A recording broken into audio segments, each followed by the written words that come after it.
Share via email. Report story. The meeting at Sabayati asterisk.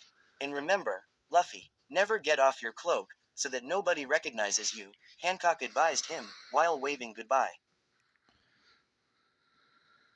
Oh and, Luffy, still not gonna marry ya? He cut her off, smiling and waving goodbye as well. Carrot carrot carrot, boy you idiot, I told you to go left. Perona shouted annoyed, and you said that I should let you find your ship on your own. I'm sure that Mr. Never Gets Lost would have done a great job. Shut up, woman, carrot carrot carrot, Robin-san, Koala cried while hugging her friend close. I'll miss you too, Koala. I hope we can see each other again someday, the raven-haired woman said while responding to the hug. It's too bad Sabo couldn't come see Luffy, she then added. Carrot carrot carrot, ah, real ladies, the grass around the blonde cook was already soaking in blood. Goodbye, you shitty bastards. I hope to never see you again, he then said sincerely while running off towards a poor lady that was making her way to the grocery. Carrot carrot carrot, thank you for bringing me here. Don't forget to stay on good terms with the humans. Chopper waved goodbye as the huge bird was making its way back home. Carrot carrot carrot, Straw Hat Luffy is dead. Nonsense. Let the whole world know. He is back, stronger than never. Carrot carrot carrot. Usoppin, you've truly become a true man. I'm so proud of you. Thank you, Heracles, for taking care of me and helping me improve my skills. Well, off I go. I can't wait to see my nakama. I will miss you, Usoppin. Crying manly tears. Good luck on your journey. Carrot carrot carrot, Weatheria will be so lonely without you, the old man said while getting on the ship, getting ready to head back into the sky. I wish you the best luck and thank you for forgetting about my debts to you, he then added, unimaginably relieved that he didn't have to pay the huge amount of money he initially owed the young navigator. Thank you for teaching me all this time. Say goodbye for me to the other Oji-sans on the island, Nami said as she walked away. Oh, and be careful with your wallet. We wouldn't want someone to steal it, would we?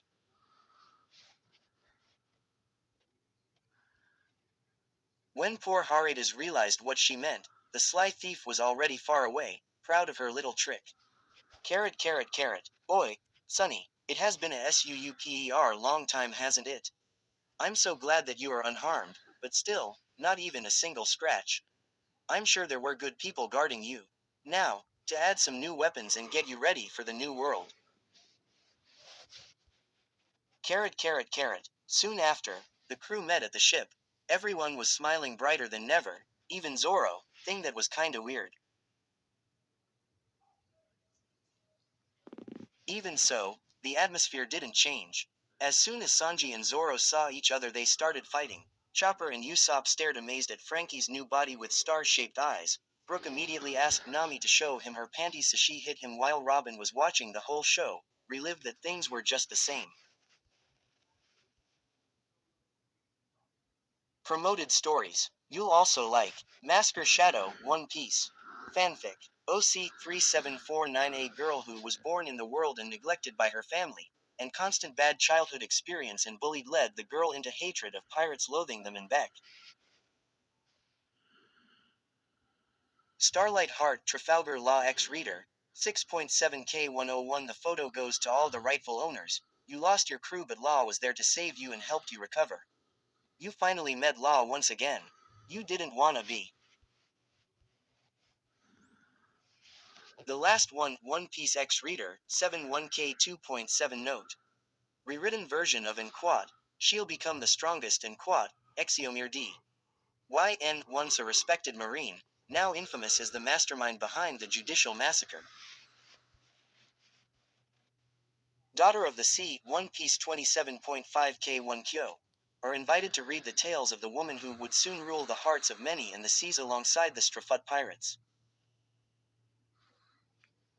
One Piece X Black Reader Majority of T. Luffy's death 9.5K163. This is life for every person who has a specific time to live, but sometimes life is unfair in estimating lifespans. Evil people take longer lives than good people, but My One Piece Book 1, 12K278 Monkey D. Luffy. A cheerful, carefree young man from East Blue wearing a straw hat set sail on a small boat carrying the biggest dream of finding the One Piece. He's our water pillar, One Piece X Reader 4.5K149 as. The Strafuts sail across the sea in hopes of reaching Alabasta to stop a civil war. They come across an island. An island not found in any maps. In this island stand, one person was missing, though and they all knew that their troublemaker captain was, most likely, caught up into a fight already. We should go look for that idiot, Zoro stated, secretly wishing to see his captain sooner. We all know who's the real idiot here, a certain blonde cook continued teasing him. Started to realize what of a moron you are, Arrow Cook. The respond was never late to come from the green-haired swordsman. What did you say, shitty Marimo? You heard me, Curlybros. Nami decided it was time they stopped, so she hit them both, without mercy. She did miss their stupid, childish fights, though. We shouldn't leave the ship, Robin told them. If he really is in trouble, then the Marines must already know we are on this island. Getting separated now is out of the question. Not to mention that we have no idea where he might be. He will find his way to the ship, so we should wait for him here, prepared to leave any moment, she concluded, being convinced that Luffy will come as soon as possible. Everyone agreed, knowing that it was the best way to act. Come on, Luffy, where are you? Nami thought to herself. She couldn't wait another moment until she saw him, and the same was for her captain, who was now rushing towards the ship. Not too long after, they heard a loud, well-known scream. Oi! Luffy was running towards the ship with a huge bag in his back. Every member of the crew smiled at the sight of their captain. Nami, on the other hand, didn't stop at just that and, jumping off of the ship, she started running towards the raven-haired boy who was already waiting for her with his arms wide open and a huge, specific grin on his face. She jumped in his arms, wrapping her hands around his neck and resting her head on his shoulder. I missed you so much, Luffy, she finally spoke, after a few moments of silence. Shishishishi, I missed you too, Nami. Back on the ship that was only a few feet away from the two, the others were watching the scene in front of them, amazed.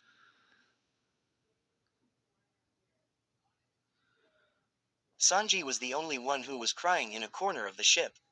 Why, Nami Swan, I can make you a lot happier than that idiot. Why? The blood that was flowing from his nose at the sight of the gorgeous orange-haired navigator was mixing with his tears, making Zoro forget about the weird behavior of both Luffy and Nami and start teasing Sanji. Oi, we should SUUPER hurry up and take our leave, Frankie announced, pointing at the Navy ships approaching worryingly fast, forcing Nami and Luffy to the reality. The two got on the ship. While Nami couldn't look anyone in the eyes because of the blush that was now clearly visible on her cheeks, Luffy, innocent as he was, didn't even notice the tension on the ship and, stretching his arms, dragged everyone in a big hug. He's been dying to see them all. Wait, isn't that the Kuja pirate's ship? Robin was pointing at the strange-looking ship that seemed to be holding the Marines back. Carrot, carrot, carrot. Who would be so insolent as to leave a cat in my way? I'm so sorry, Snake Princess. Listen here, we are to protect Luffy's crew and hold the Navy back. No one is allowed to pass here before I see that ship safely submerging. I, Snake Princess. Carrot, carrot, carrot. Oh, Hancock is guarding our back. Let's hurry up and go under. Then, hearing Luffy's words, the whole crew stared at him, amazed. You mean Boa Hancock, the most beautiful woman in the world? The pirate empress, Sanji was losing too much blood, while Chopper was desperately calling for a doctor. Of course he befriended a warlord. Zoro chuckled as he laid down, ready for a nap. Boy, Luffy-san, are you really friends with her? Huh, oh, yeah, she even asked me to marry, the captain responded while laughing. When she heard his words, Nami, who has been quietly listening to the conversation, placed a hand over her now tightened chest. The thought of Luffy getting married to that woman made her stomach ache. She wanted to punch something and she was fighting that urge with all she had. But I turn her down every time she asks, Luffy continued, still laughing, not noticing the weird atmosphere he had created with his words. Well, what are y'all waiting for? Let's go to the Fishman Island, he then shouted in enthusiasm.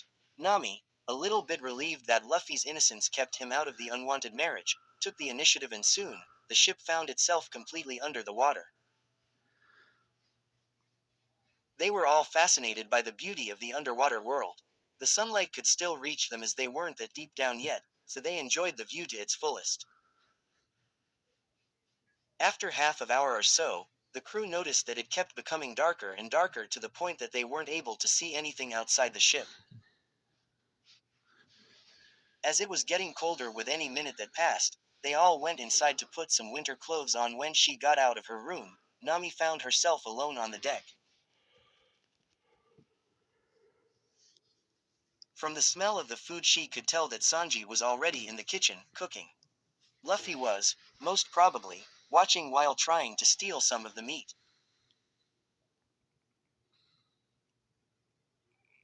Brooke was working on a new song as soft music could barely be heard from the men's room. She knew that Robin was in the library. As usual, Zoro was most probably napping, completely carefree, somewhere on the ship, Frankie, for sure, in his workshop with Usopp while Chopper in his office, making some new medicine. She laid down on the grass, enjoying the few moments of silence. She was so relieved to finally be home again. Despite giving her best try to clear her mind of everything that bothered her, memories of what happened not more than an hour ago kept popping in her head. Huh, oh, yeah, she even asked me to marry. Was he that close to that woman? She couldn't help but feel threatened by her, since she was the most beautiful woman in the world and all. I'm thinking too much. My relationship with Luffy is no different than the relationship we have with the rest of the crew, so I have no reason to become so troubled by something like this. For the past 5 months, ever since the incident on Rusukaina, she was repeatedly trying to convince herself that she had no feelings for Luffy, other than love for a friend and respect for her captain, knowing that, with his childish way of being, he would never understand love and so, she would never be able to have a grown-up conversation with him. She heard a door closing, noise that interrupted her thoughts. She didn't look to see who it was. As she could hear his steps grow louder, her heart started to beat faster, realizing he was coming towards her. For God's sake, Nami, calm down. What's gotten into you all of a sudden? Becoming nervous just by feeling his presence. She was sure that being separated from him for 2 long years made her feel weird when she finally saw him again, mistaking her feelings for love. She had no doubts that she would get used to being around him again and those feelings would go away. Or anyway, that's what she was so hardly trying to convince herself. This sure feels nice, he said as he laid down next to her. She looked at him, not sure what he was talking about. Being home, he then completed, grinning like a child that was given a candy. She couldn't help but smile seeing his cute face with those big, innocent eyes. Her smile faded pretty quickly though. He's putting on quite the mask.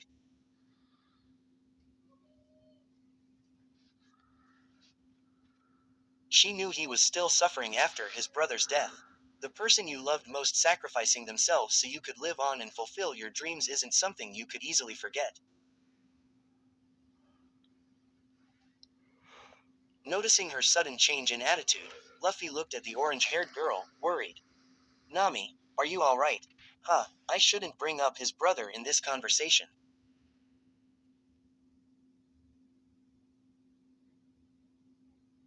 Sure, I was just wondering, just how much trouble will you get us in once we reach Fishman Island? She joked while giving a wide smile. Hearing what she said, Luffy laughed while adjusting his hat on his head. After a few moments of silence, Luffy started speaking on a serious voice, something so unusual when it comes to him, thing that caught Nami's attention. Nami, I am so sorry. Sorry for not being able to reach you that time on Rusukaina. She looked at him, a bit confused, waiting for a continuation that never came. Long moments of silence followed before the raven-haired boy spoke again. If you didn't have that flying balloon ship thing, I would have lost you too, he finally said, closing his eyes tight to make that horrible thought go away. You have no idea how happy I was to hear your voice calling my name. Nami was watching him speak, trying to keep her cool, at least on the outside, because on the inside, she could feel her heart beat so fast that she thought it was gonna explode. Boy, lunch is ready, Sanji shouted, making sure everyone could hear him.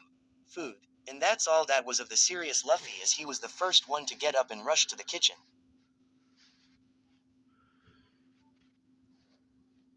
Nami, dumbfounded by her captain's unusual attitude, was left behind, not being able to control her feelings anymore. Even if she knew that Luffy would feel the same if it was any other member of the crew in her place, the way he said those things made her well-buried feelings surface. Now I'm really fucked up, she thought while heading to the kitchen. Where stories live. Discover now.